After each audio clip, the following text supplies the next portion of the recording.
Perfecto, Luisita, buenos días, bienvenidos todos a la conferencia del día de hoy de ultrasonido. El tema, evaluación ecocardiográfica de la función diastólica. Esto recuerden que requiere la aplicación de algunos de los conceptos de la parte de física, especialmente de los conceptos relacionados con el Doppler. Lisa, muchas gracias, bienvenida.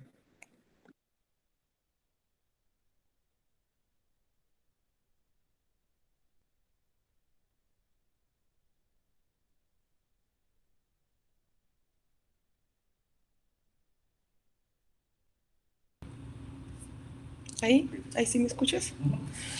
Como bien lo dijiste, para continuar con nuestros seminarios de valoración ecocardiográfica, hoy estamos acá reunidos para revisar la valoración de la función diastólica. Lo que les propongo para trabajar es con base en las siguientes preguntas, que es la función y la disfunción diastólica partiendo de la fisiología y su fisiopatología. ¿Por qué? Hablar un poco de la importancia de por qué estamos reunidos discutiendo este tema. Quiero aclarar que la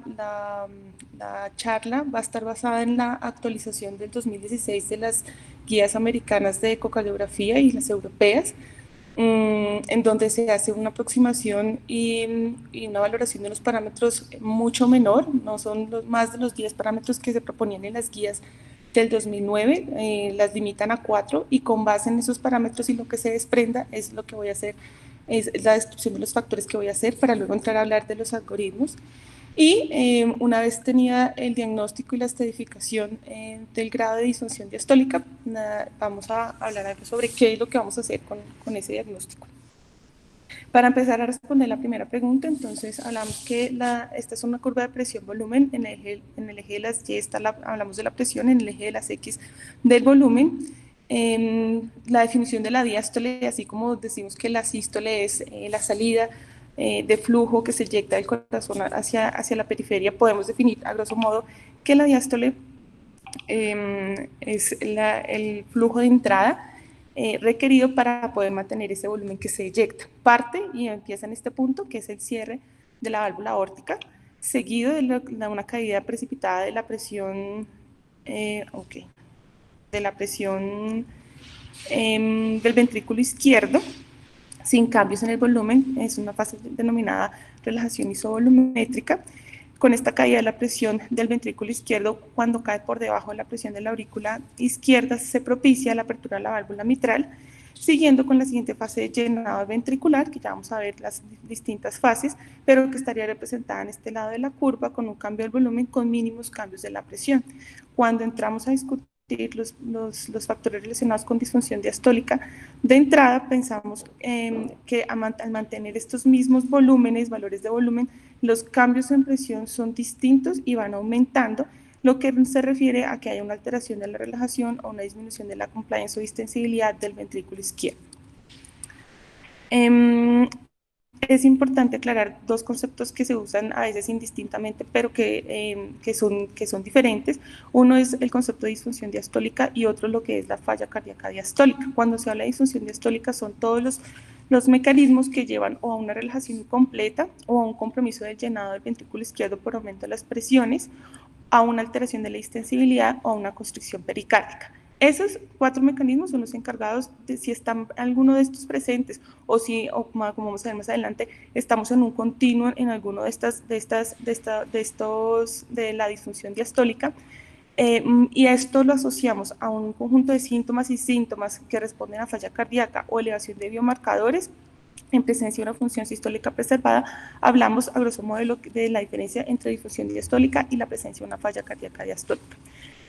Desde el punto de vista celular, la fase diastólica tiene 3 fases, una celular, una fisiológica y una clínica. En la fase celular hablamos que el aumento de las concentraciones intracitoplasmáticas de calcio, lo que van a hacer es al unirse a la troponina, va a hacer que los filamentos de actina muestren o expongan los sitios de unión a la miocina para que haya la acopio de actina-miocina y se lleve a cabo la contracción durante la sístole. En el momento en que pasamos a la diástole, contrario a lo que y siempre trata de enfatizarse, es que la diástole no es un proceso pasivo, sino todo lo contrario, es un proceso activo que, como vamos a ver más adelante, empieza hacia el final de la sístole y es un proceso que consume energía. Es un proceso que consume energía porque al disminuir las concentraciones intracitoplasmáticas de calcio, esta cadena se rompe y lo que lleva a que se disminuyan esas concentraciones intracitoplasmáticas de calcio. Como les mencioné, son procesos que requieren energía, entonces el intercambiador de sodio-calcio en la membrana celular que lleva a disminuir las concentraciones de calcio intracitoplasmática, que en este momento estaría en contra de su gradiente de concentración, requiere la bomba ATPasa para su funcionamiento y el fosfolambán requiere su fosforilación para su activación y favorecer la entrada de calcio a ese retículo sarcoplásmico, procesos todos que llevan a esa disminución del calcio intracelular para quitarlo de su sitio unión con la troponina y llevar a cabo el proceso de diástole. Esta era la fase celular. Con respecto a la fase fisiológica, les estaba diciendo que la fase diastólica empieza hacia el final de la sístole, en la sístole tardía, y empieza con el cierre de la válvula aórtica. Con el cierre de la válvula aórtica, habíamos mencionado que había una caída precipitada de la presión del ventrículo izquierdo hasta que esta caía por debajo de la presión del aurículo izquierdo, favoreciendo la apertura de la válvula mitral. En el momento que abre la válvula mitral, este es el momento en que inicia la fase clínica de las tres que les mencioné, de la fase diastólica. Este gradiente de presión que existe entre la presión del aurículo izquierdo y la presión del ventrículo izquierdo es lo que favorece el llenado del ventrículo izquierdo y es una fase temprana del llenado ventricular, que es la segunda fase de la fase diastólica, seguida de un proceso en donde a medida que se van ecualizando las presiones del ventrículo izquierdo con el aurículo izquierdo, hay una disminución y hasta que no hay flujo a través de las dos cavidades, es la tercera fase llamada diastasis. Y por ejemplo, en la fase tardía del llenado diastólico se presenta la contracción auricular, que es un proceso que vuelve a llevar a aumentar el gradiente de presión entre la aurícula izquierda y el ventrículo izquierdo, favoreciendo la entrada de flujo y responde más o menos con el 20-30% del llenado ventricular diastólico, mientras que esta fase de llenado rápido corresponde al 70-80%. Estas son las fases que habíamos mencionado, las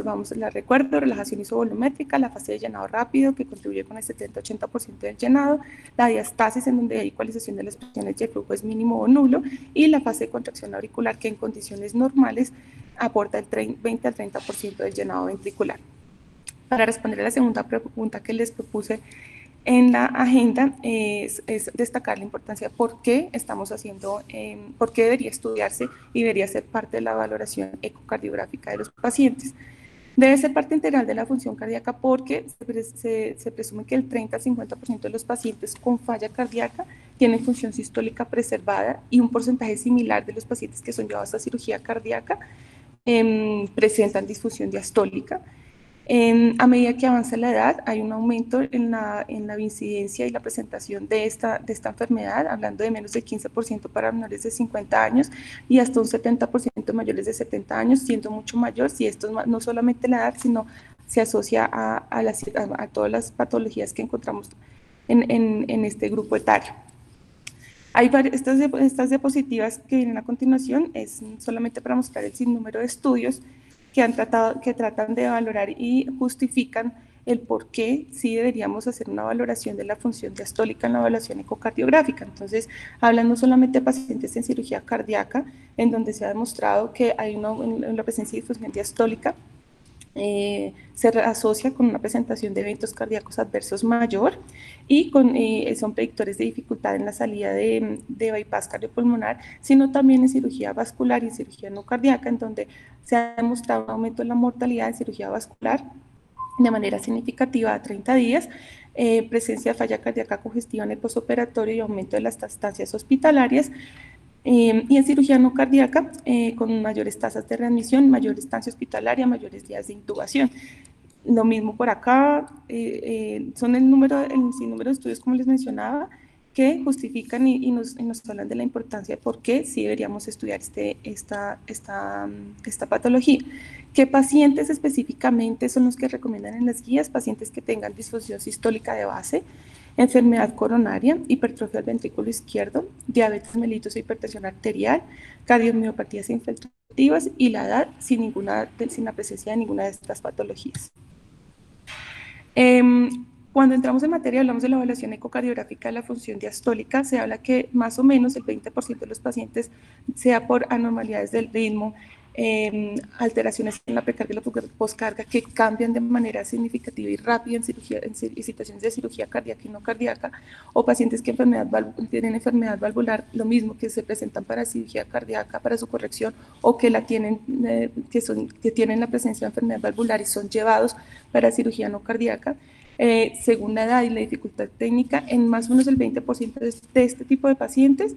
va a ser difícil la valoración ecocardiográfica. Esto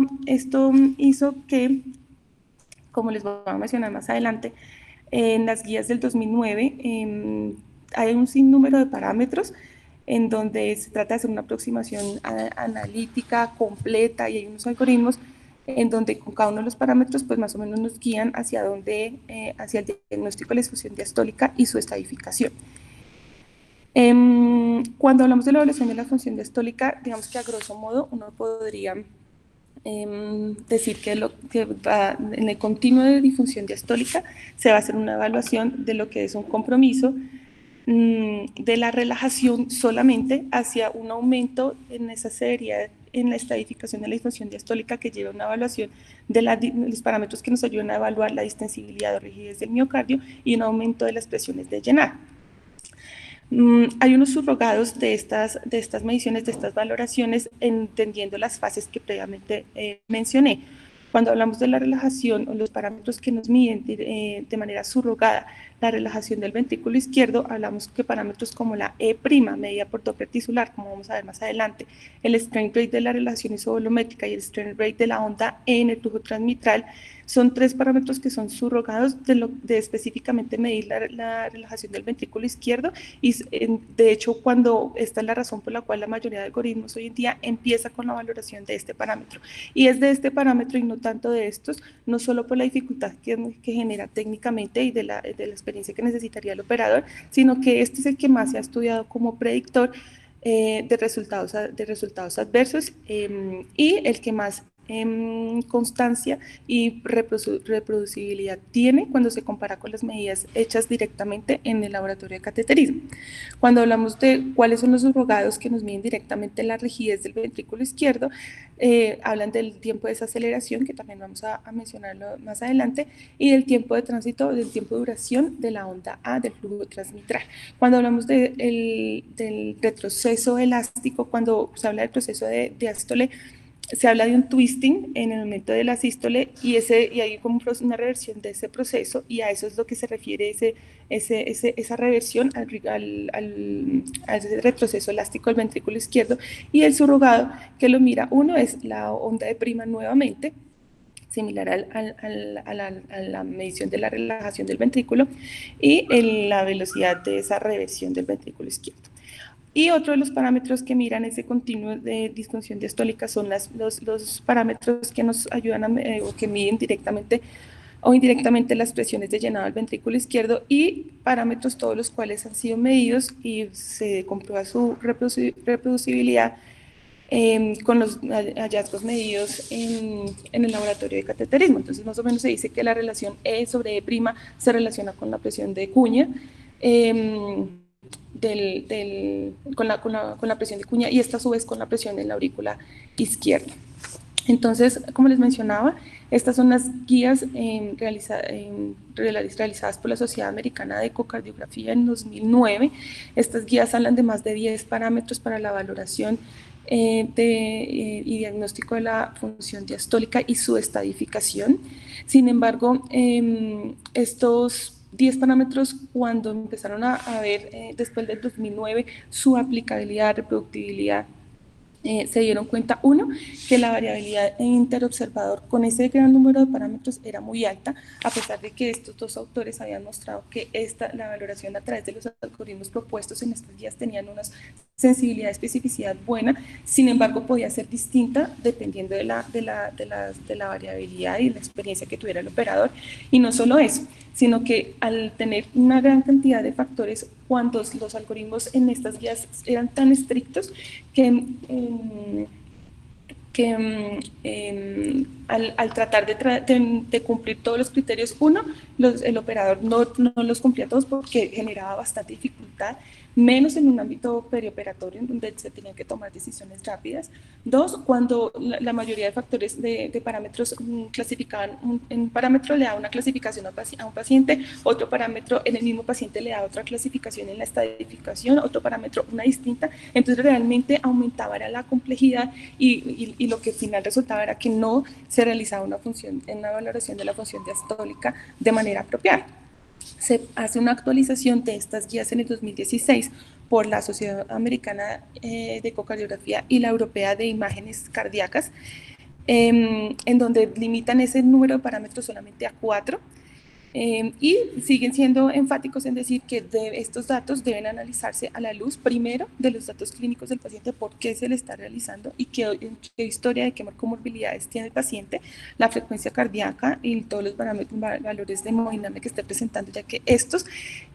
como vamos a ver más adelante, influyen en los resultados de los parámetros medidos, el volumen y espesor de pared de la misma manera y la fracción de eyección del paciente. También es importante señalar que no deben tomarse decisiones con base en mediciones que se hagan con señales de Doppler inadecuadas y debe conocerse la limitación de cada uno de los parámetros dependiendo de las condiciones de carga, fracción de eyección, geometría del ventrículo izquierdo. La presencia de una única medida dentro de rangos normales no indica que el paciente tenga una función cardíaca diastólica normal.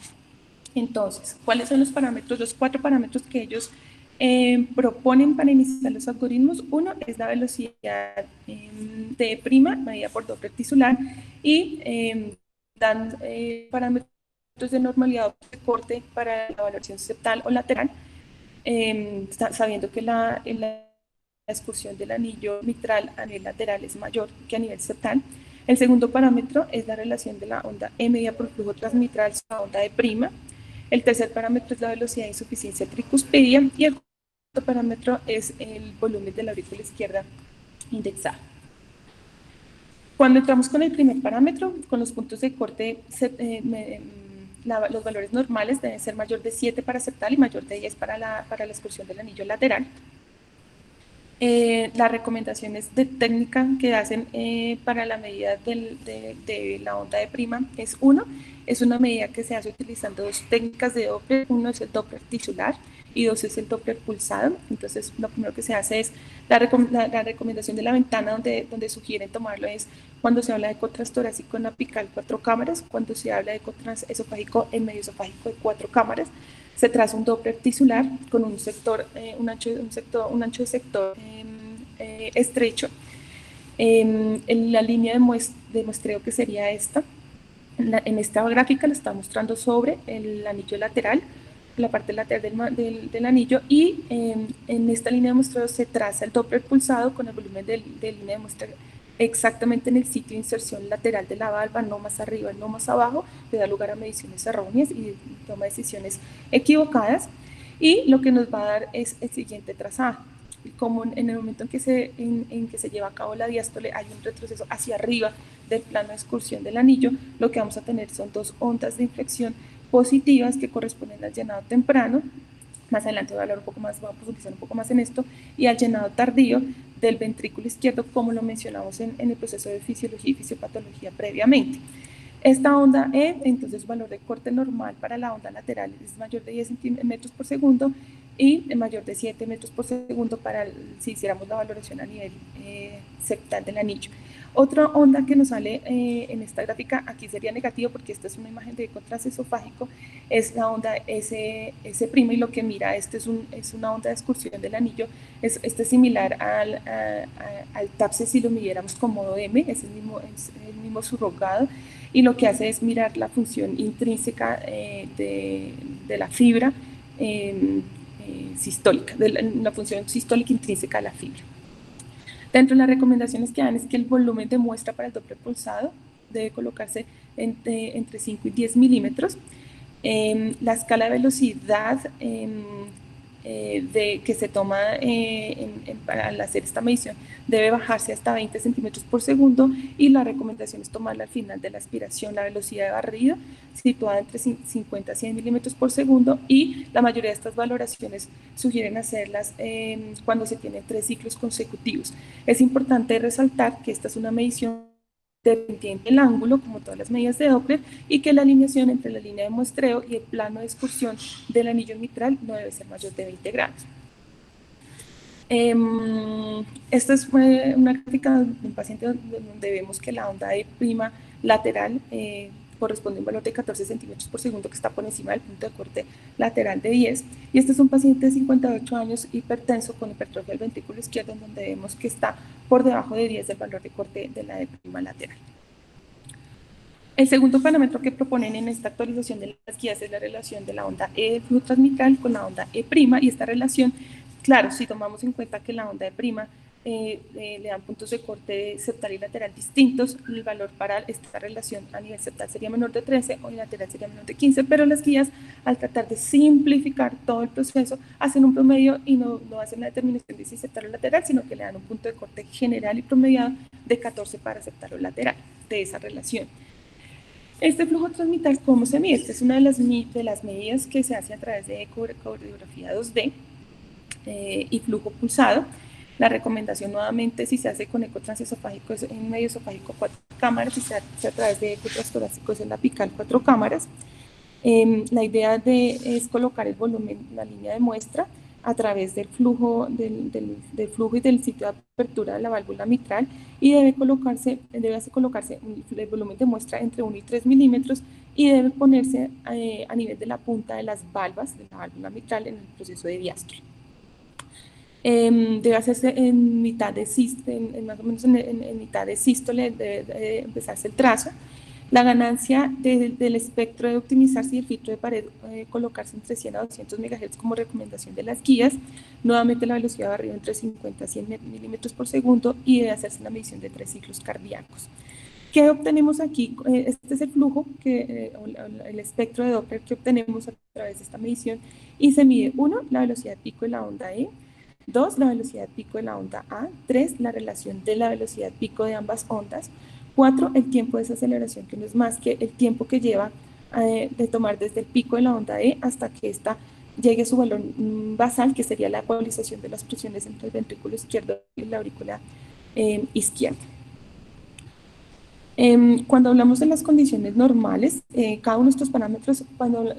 se relaciona, como mencionamos en la gráfica de los subrogados, de cada una de las mediciones, sea de la alteración de la relajación, de la alteración de la compliance o del aumento de las presiones de llenado. Estas en la fase temprana se correspondería con alteraciones de la relajación. Entonces, correspondería al tiempo de relajación isovolumétrica. En el momento en que se abre la válvula mitral, hay una fase de llenado, como habíamos mencionado en la parte de fisiología, de llenado rápido del ventrículo izquierdo, que correspondería a la onda E y a su pico. En el momento en que empieza a disminuir, a aumentar las presiones de llenado del ventrículo izquierdo por aumento del volumen, y se llega a la ecualización de las presiones, es el tiempo que lleva desde el pico hasta llegar a la base nuevamente de la onda E. Y eso por otro parámetro de medición que se permite hacer a través del espectro Doppler, del Doppler pulsado del flujo transmitral, que correspondería más o menos como al proceso de diastasis, en donde empieza a disminuir el flujo transmitral hasta que es nulo, y en el momento que acaba la diastasis, la siguiente fase es la fase ventricular, que corresponde a la onda A, en donde se mide su pico y su duración. Su duración, como vamos a ver más adelante, cuando se relaciona con la duración de la onda A reversa del flujo de venas pulmonares, que es un parámetro que se mira al final cuando ninguno de los 4 parámetros que mencionamos es conclusivo para una estadificación de disfunción diastólica. Ayuda a mirar y a diferenciar un compromiso puro de la relajación de un compromiso que además se asocie a elevación de las presiones de la aurícula izquierda. Este sería el parámetro normal. Cuando pasamos dentro de ese espectro, en donde no hay alteración de la función diastólica, a un compromiso de relajación, vemos que hay un aumento, primero, de ese tiempo de relajación isovolumétrica,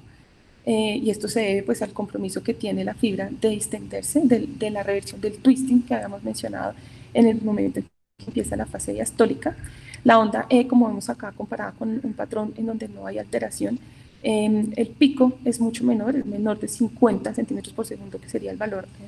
normal, y asimismo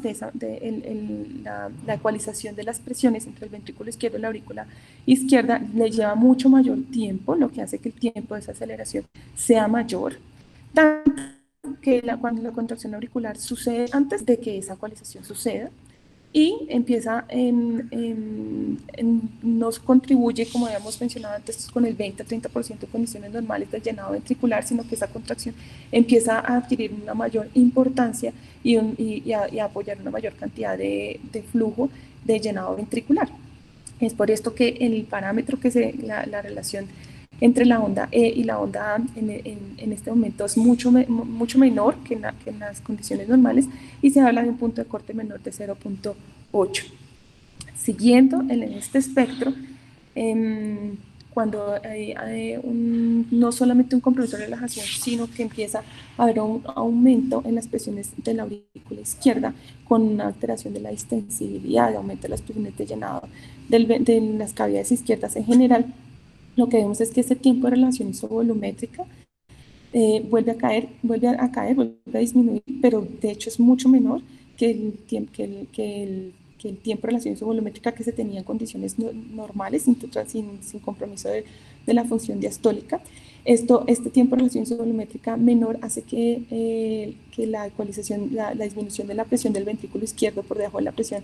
de la aurícula izquierda sea más rápida, y la válvula mitral se abra antes, lo que contribuye a ese tiempo de relación isovolumétrica menor, y a que el flujo transmitral que cae en ese momento sea la caída, la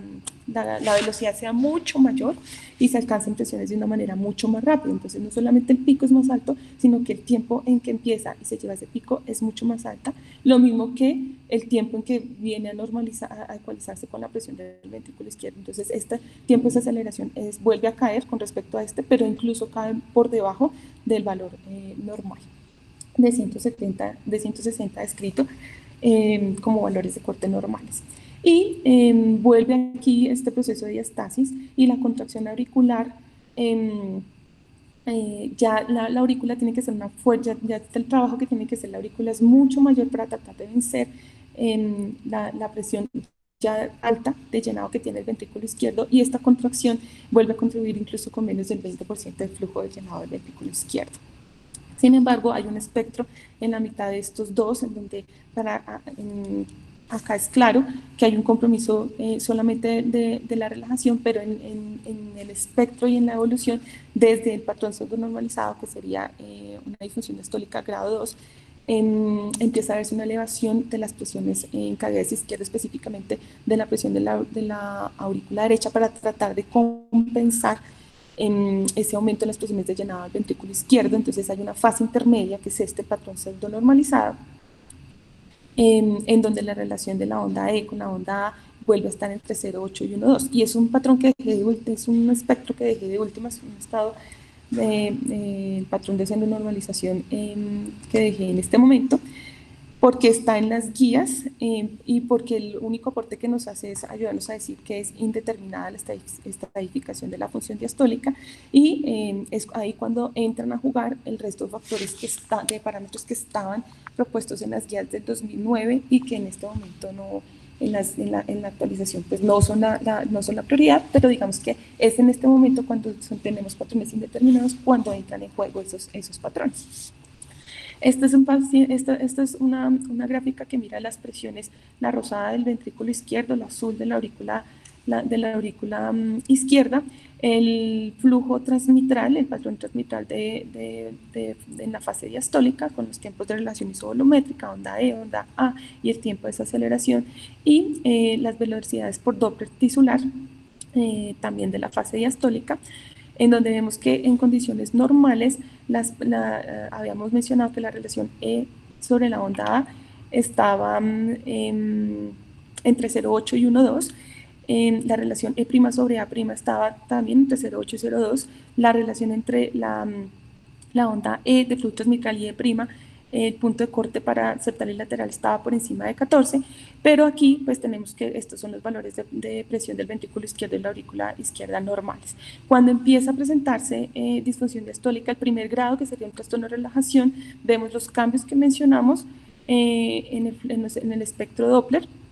tanto de Doppler tisular con Doppler pulsado como el flujo transmitral en 2D, con unas presiones similares. No, aquí realmente no hay cambios en las presiones ni del llenado del ventrículo izquierdo ni de la aurícula izquierda, pero en el momento en que seguimos avanzando en la estadificación, el patrón pseudo normalizado y el patrón restrictivo o alteración de la compliance, vemos las alteraciones en el patrón de Doppler y un aumento de las presiones de llenado de la presión de la aurícula izquierda para tratar de compensar esa elevada elevación de las presiones de llenado del ventrículo izquierdo. El tercer parámetro propuesto en las guías es la velocidad del chorro o del jet de insuficiencia tricuspidia y el punto de corte que dan es mayor de 2,8. Esta medición en Doppler transesofágico, si quieren hacerla a nivel de la ventana bicava modificada, con el medio esofágico 4 cámaras no se logra un alineamiento del Doppler con el flujo transtricuspidio menor de 20 grados, entonces no es ampliamente recomendado. Y en eco transtorácico las ventanas recomendadas serían apical 4 cámaras y el paraesternal eje corto con tracto de entrada y salida del ventrículo derecho. Y lo que se mide con Doppler continuo es, este es el espectro que nos da el trazo del Doppler continuo a través del flujo transmitral, el chorro de regurgitación, en donde lo que se mide es la velocidad pico y esta debe ser mayor de 2,8. ¿Y por qué tratan este parámetro que no estaba dentro de la valoración sistemática de las guías del 2009? Es porque al hacer la medición de esta velocidad pico, sumarla a la presión de la aurícula derecha, se tiene un estimado de la presión sistólica arterial pulmonar, y este es un estimado de lo que es la presión de aurícula izquierda, que como vimos más adelante es uno de los parámetros que nos va a ayudar a diferenciar si estamos frente a una alteración solamente de la relajación o si nos encontramos con un patrón subnormalizado o una alteración de la distensibilidad, que nos habla de elevación o de presiones en la aurícula izquierda elevadas, y esa es la razón por la cual la colocan y la colocan como tercer parámetro entre los parámetros principales a medir. El cuarto parámetro es el volumen de aurícula izquierda indexado. Este valor en punto de corte normal debe estar por debajo de 34 mililitros por metro cuadrado. Entonces, la recomendación en eco transesofágico nunca podemos ver la aurícula izquierda de manera completa, entonces ahí estaría en desventaja total en eco transesofágico. Solamente puede hacerse esa medición del volumen de aurícula izquierda a través de eco transtorácico, en apical 4 cámaras y 2 cámaras, y debe hacerse por método de Simpson o por longitud de área, y este valor debe indexarse al área de superficie corporal para tener un valor por debajo de 34, que dijimos que era el valor de corte normal. Entrando en materia, el algoritmo, ellos proponen dos algoritmos. Uno es el algoritmo para valoración del paciente que tiene fracción de eyección normal, y dos es el algoritmo para el paciente que tiene una fracción de eyección deteriorada. En el primer algoritmo, lo que quiere saberse en el paciente que tiene fracción de eyección normal es si tiene o no tiene disfunción diastólica. En el segundo algoritmo, que es el paciente que tiene fracción de eyección alterada, se asume que este paciente ya no tenemos que saber si tiene o no disfunción diastólica, sino que sí la tiene. Lo que queremos hacer es estadificar el grado de disfunción diastólica que tiene. Entonces, ¿qué proponen ellos? Entonces dicen los 4 parámetros que acabamos de estudiar: la relación de la onda D sobre E', la velocidad de la onda E', lateral y septal, cuando se tiene esta velocidad de regurgitación tricuspidia mayor del punto de corte que proponen y un volumen de aurícula izquierda mayor del punto que proponen, son los 4 parámetros. Entonces ellos dicen, mira, si menos del 50% de estos parámetros son positivos, están por encima del punto de corte normal. Si menos del 50%, este paciente no tiene disfunción diastólica. Y menos del 50% dice, Si tiene menos de 3, de 4, si se pudieron medir los 4 parámetros. Hay pacientes que no tienen insuficiencia tricuspidia. Si solamente se pudieron medir 3 de esos, entonces dice 1 de 3. Entonces ese es el 50% que mencionan. Si menos de ese 50% son positivos, el paciente no tiene disfunción diastólica. Si más del 50%, 3 de 4 o 2 de 3, son positivos, están por encima de estos valores de corte, el paciente tiene disfunción diastólica. Si el 50% de esto era, que es cuando les digo, se presenta el patrón siendo normalizado o no puedo medir sino 2 parámetros, este paciente no sabemos si tiene o no tiene. Y es en donde entrarían en juego el resto de parámetros que veremos más adelante de manera rápida, que nos ayudan a dilucidar el grado de disfunción diastónica que tendría el paciente. Pero lo que hace este algoritmo en el paciente que tiene tracción de eyección normal es determinar si tiene o no tiene. Una vez yo ya sé si no tiene, listo. Si tiene, el paso siguiente es el siguiente algoritmo, que es el paciente, que es el algoritmo para el que tiene, el que quedó clasificado en este lado del algoritmo, o el que de base está de entrada está con fracción de eyección comprometida. Entonces, ¿qué es lo que le dice? Entonces, ahora lo siguiente que haga después de haber hecho las 4 medidas iniciales es hágale un Doppler del flujo transmitral y haga una medición de la relación de la onda E sobre la onda A y mire si esta relación es menor de 0.8 y la onda E está en menor de 50, o sea, menor de su valor normal, este paciente no tiene aumento de las presiones de llenado, no tiene una elevación de la presión de la aurícula izquierda y estamos enfrentados a un paciente que tiene un trastorno de relajación puro.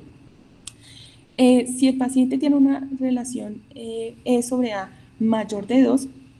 definitivamente estamos frente a un paciente con una elevación de las presiones de llenado, un paciente con una elevación de la presión de la aurícula izquierda, que era la gráfica, esta gráfica que les mostraba con elevación de las presiones de llenado del ventrículo izquierdo, elevación compensatoria de las presiones de la aurícula izquierda. Este es un paciente en la clasificación 3 o 4, si es irreversible, 3 si es reversible, de disfunción diastólica, que es una alteración de la distensibilidad. Si el paciente está entre 0,8 y 2, o si está menor, la relación A está menor de 0,8, pero tiene una onda de mayor de 50, uno podría determinar que probablemente este paciente no tenga un trastorno puro de la relajación, sino que además esté asociado con una elevación de las presiones de llenado del ventrículo izquierdo. Entonces, si esto tiene, vuelve y le dice, vuelva a hacer la medición del parámetro de E sobre I', mire la velocidad de regurgitación tricuspida si está por encima de 2.8, mire el volumen indexado de la aurícula izquierda si está por encima de 34. Entonces le dice, si más del 50% de los parámetros, de estos 3 parámetros es negativo, probablemente usted no tiene elevación de las presiones de llenado ni de la aurícula, de llenado del ventrículo izquierdo, ni elevaciones de la presión de la aurícula izquierda, y probablemente esté frente a un trastorno puro de la relajación. Pero si más del 50% de estos criterios es positivo, usted sí tiene elevación de las presiones de llenado y estaría frente a un patrón pseudo normalizado o grado 2 de disfunción diastólica. Pero si ninguno de estos dos, ninguna de estas dos categorías cae el paciente, es un paciente que es indeterminado. Entonces, cuando el paciente, estos parámetros no están indeterminados, entran en juego lo que es el flujo a través de venas pulmonares, la velocidad de propagación, que lo vamos a revisar rápidamente. Entonces, el flujo a través de venas pulmonares, las recomendaciones de medición de las guías se hace en transesofágico a nivel de medio esofágico, 4 cámaras. Se busca el flujo de venas pulmonares. Se coloca un Doppler pulsado y uno normalmente sugieren cuando uno utiliza el Doppler pulsado hacer primero colocar el Doppler color para poder guiar la dirección del flujo, colocar el Doppler pulsado 1 centímetro hacia adentro de la vena pulmonar y el volumen de muestra entre 2 y 3 milímetros. La idea es que este es el flujo que obtenemos a través del Doppler pulsado en las venas pulmonares. Tenemos un primer componente que es el componente sistólico y un segundo componente que es el componente diastólico dado por la onda D y la reversa. El componente sistólico a su vez se divide en dos, uno es el S1 y S2 y son fracciones positivas corresponden a flujos de la vena pulmonar hacia la aurícula izquierda. La primera, normalmente a veces se fusionan estas dos, pero normalmente no alcanza a verlas separadas. El primer componente corresponde a la relajación de la aurícula izquierda, el segundo componente a la contracción de la aurícula derecha por un lado y por otro a la caída como el abombamiento de la válvula mitral hacia el plano de excursión del ventrículo izquierdo, y una fase diastólica comprendida por una inflexión positiva, que sería la fase de llenado rápido de la onda de la aurícula izquierda, con una contracción auricular. Por esto es una onda con inflexión negativa que da flujo reverso al flujo de venas pulmonares. Esta onda de duración de onda de A reversa, cuando se relaciona se pone el numerador y se relaciona con la duración de onda A del flujo transmitral, tiene un valor importante para la estadificación y la diferenciación entre un patrón de trastorno de relajación, un patrón de trastorno de relajación o un patrón un patrón normal o un patrón pseudo normalizado. Entonces, esta es la relación que les mostraba, la relación de la duración entre la onda del flujo transmitral sobre la relación de la duración de la onda A reversa. También otra de los parámetros que nos ayuda a medir a diferenciar los diferentes estadios de difusión diastólica, especialmente cuando nos sale ese patrón indeterminado, es la relación de la onda S sobre la onda D. Entonces se habla que en condiciones normales la onda S es un poco mayor que la onda D, que cuando estamos frente a un trastorno de relajación puro, vemos una onda S significativamente mayor que la onda D. Cuando estamos con el patrón pseudo normal, que es cuando venimos a darle la utilidad de venir a tomarnos el trabajo de venas pulmonares según la actualización del 2016 de las guías, una duración de la onda S mucho menor que la onda D, y a medida que va progresando, pues esa relación sigue bajando, incluso puede volverse negativa esta onda S. Y es lo que nos ayudaría a diferenciar en el momento que tengo patrones indeterminados o que estoy frente a un patrón pseudo normalizado y un patrón normal. Uno de los parámetros que nos ayudaría a diferenciar es esta relación de S mucho menor que la de en un patrón pseudo normalizado. ¿Qué limitaciones tienen las medidas de flujo transmitral, Doppler tisular y flujo a través de venas pulmonares? Que dependen mucho de las condiciones de carga del paciente, y es así que si el paciente está con condiciones de hipovolemia, con condiciones de baja precarga, estos parámetros, si yo tengo por clasificación una estadificación de patrón restrictivo, todavía en fase 3, en donde es reversible y tengo condiciones bajas de precarga, puedo estar frente a ese paciente, frente a un paciente con elevación de las presiones de llenado, pero puedo incluso bajar a un patrón pseudo normalizado o un trastorno de relajación pura, sin que eso signifique que el paciente no tiene elevación de las presiones de llenado del ventrículo izquierdo. Los pacientes con insuficiencias o estenosis mitrales con grados mayores que moderados, los pacientes con arritmias, los pacientes con cardiomopatía hipertrófica o bloqueos de rama izquierda y pacientes con taquicardia, son todos factores que me van a limitar la validez y la valoración de los parámetros que mencionamos anteriormente. Sale la velocidad de propagación de estas guías que estaban descritas en el 2009, no la tienen en cuenta en estas guías, a pesar de que para el ámbito perioperatorio es un valor que es independiente de la precarga, es uno de los valores que es más independiente de la precarga, y que cuando uno valora los algoritmos que se han descrito por asociaciones, no la americana de ecocardiografía, sino la de anestesia cardiovascular, sí le dan un papel muy importante, y en los algoritmos la tienen en cuenta para diferenciar los diferentes grados de disfunción diastólica, y por eso la traje a colación. Esta velocidad de propagación, la recomendación es hacerla medioesofágico 4 cámaras, una apical 4 cámaras para eco transtorácico. Se tienen dos modalidades de Doppler. Uno es el Doppler color a través del flujo transmitral, y lo que se hace, y el modo M. Entonces, se traza el flujo transmitral, el modo M se toma en el primer aliasing de velocidad, debe bajarse la escala de velocidad, debe bajarse a 40, y debe tomarse esta pendiente que correspondería al primer alias de velocidad o primer cambio de color. La recomendación que hacen es que debería tomarse desde el plano valvular hasta 4 centímetros dirigido hacia el ápex del ventrículo izquierdo y hacia el lateral. Sin embargo, la longitud pareciera no ser tan importante, si bien la pendiente pues va a ser la misma si se toman todos 3 o unos 4 centímetros, pero la recomendación es de 4 centímetros. Lo que se mide es esta pendiente y el valor normal debe estar por encima de 50 centímetros por segundo.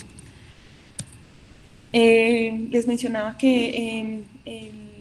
esta velocidad de propagación es más útil si el paciente tiene fracción de eyección alterada o tiene disfunción sistólica, es más útil que si tiene fracción de eyección normal. No tiene tanta influencia de las condiciones de carga, no gradúa la severidad de la función diastólica. Si tiene disfunción diastólica, si tiene función diastólica normal, está por encima de 45-50. Si tiene cualquier grado de disfunción diastólica, está por debajo de 45, y de ahí el hecho de que en los algoritmos de valoración ecocardiográfica de la función diastólica perioperatoria no para la estadificación, sino para la diferenciación, después de haber visto los valores de onda de prima. Los valores de onda E sobre la relación de la onda E sobre el valor de propagación mayor de 2.5 son predictores de presiones de llenado del ventrículo izquierdo semejantes a la relación de la onda E sobre la onda E prima. Y es útil pues cuando los otros, como les mencioné anteriormente, cuando los otros índices son inconclusos para la identificación de las presiones de llenado. Para terminar, ¿para qué queremos saber si el paciente tiene una disfunción diastólica y para qué queremos saber si estamos enfrentados frente a un paciente que tiene un trastorno de relajación pura o si estamos enfrentados frente además a una elevación de las presiones de llenado y una alteración de la compliance? Entonces, a grosso modo, si estamos frente a un paciente que tiene un compromiso de la relajación, estos son pacientes que van a depender de la precarga y requieren precarga y la van a tolerar. Son pacientes en donde debe mantenerse el ritmo sinusal, son pacientes en donde deberíamos evitar la taquicardia porque nos va a aumentar el tiempo de llenado del ventrículo izquierdo y estamos frente a un paciente con un compromiso de la relajación. Y si no tenemos cuidado con esa carga de volumen, es un paciente que rápidamente puede ser llevado a una elevación de la presión en la aurícula izquierda. Cuando hablamos de que estamos en el estadio sigue avanzando y ya no estamos frente a un trastorno de relajación puro, sino además una alteración de la distensibilidad y un aumento de las presiones de llenado del ventrículo izquierdo, es un paciente en donde los cambios de volumen deben ser absolutamente cuidadosos. Se comporta más o menos como un paciente con estenosis aórtica, donde los parámetros que debemos tener son similares. Debemos mantener una poscarga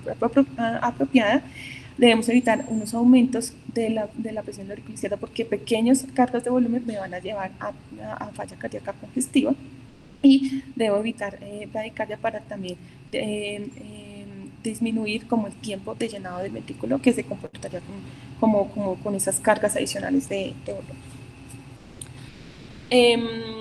Esto es lo que les mencionaba. Estos son los algoritmos que se proponen en las guías de valoración perioperatoria. No es diferente, todos conocemos que es diferente el paciente bajo anestesia, bajo ventilación con presión positiva que está intubado, con condiciones de carga que cambian de manera rápida. Todos conocemos eso en este ámbito, sabemos, y de hecho es una de las limitantes de la actualización de las guías en el 2016 y lo eran en el 2009. Y por eso pues se han hecho esfuerzos por sacar los algoritmos para el paciente que está en perioperatorio. Todavía más simplificados porque pues no nos da el tiempo de hacer la medición de todos los parámetros. Lo que sugieren es la E'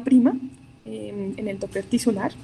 y le dan un punto de corte menor de 10 o menor de 10. Si el paciente está con una E' menor de 10, la segunda recomendación lo que dicen ahí es: tengo un paciente con disfunción diastólica. Si está por encima de 10, dicen, tengo un paciente que no tiene disfunción diastólica, o puede estar frente a un paciente que tiene un patrón pseudonormalizado. Y aquí la utilidad de la velocidad de propagación, porque es lo que me va a ayudar a diferenciar si definitivamente el paciente que tiene una velocidad prima mayor de 10 es un paciente que no tiene disfunción diastólica, si la velocidad de propagación es mayor de 50, o si el volumen indexado de la aurícula izquierda es menor de 34, o si por el contrario estos valores están alterados, pues lo que tengo es un patrón pseudonormalizado o un estadio 2 de disfunción diastólica. Si tengo por el contrario una velocidad prima menor de 10, pues estoy o frente a un trastorno de relajación o frente a una alteración de la compliance dentro de ese espectro. Y el siguiente paso para poder saber y poder ubicarme en cuál espectro de los dos estoy es si el paciente tiene fracción de eyección normal, la relación de la E sobre la E', si es menor de 8, es lo que tenemos es las presiones de llenado se encuentran normales y estaría en un trastorno de relajación puro. Si está por encima de 9 o si el paciente tiene el punto de corte de esas relaciones es sobre prima con disminución de la fracción de eyección, si está por encima de 9 o si está por encima de 15 en estos pacientes, lo que tengo es un paciente con un estadio 3 de difusión diastólica y con las implicaciones que les mencioné anteriormente. Eso era lo que traía para valoración de la función diastólica por ecocardiografía. Traté de resumir y de hacerlo lo más práctico posible para que podamos utilizarla cada día más en la valoración ecocardiográfica de nuestros pacientes.